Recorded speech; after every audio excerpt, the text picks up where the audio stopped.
Dalawang barko nagbanggaan, kolisyon sa river sa Ho Chi Minh. Dito sa Vietnam to, Ho Chi Minh River, oh. Medyo palubog na yung palubog yung bulb. Hindi natin talaga yan yung magandang angle, oh, yan, oh. Yan, oh. Ito yung dalawang barko, KMTC Surabaya.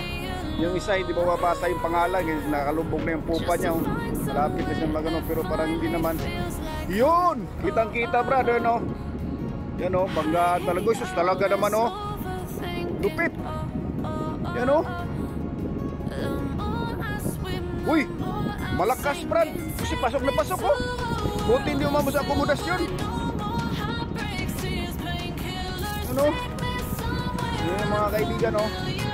Surabaya, KMTC. Yung isa yung pangalan, hindi makikita yun, oh. Talagang suwak na suwak yung ano niya, oh.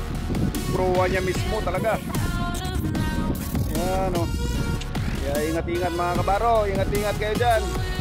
Yan si kabaro. Ingat-ingat. Bayan! Ingat dyan! Ingat! Ingat!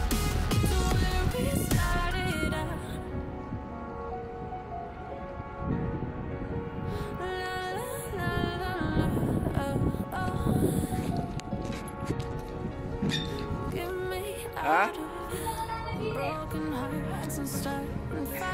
Natulog si George yan.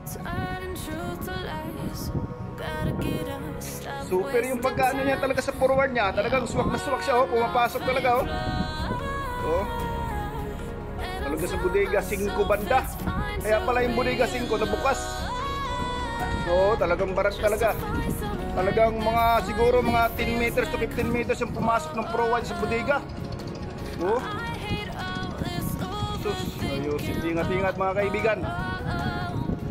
Ano, tagbot na ng ganok, ni-clear sa daanan. So yung barko namin super ayos naman.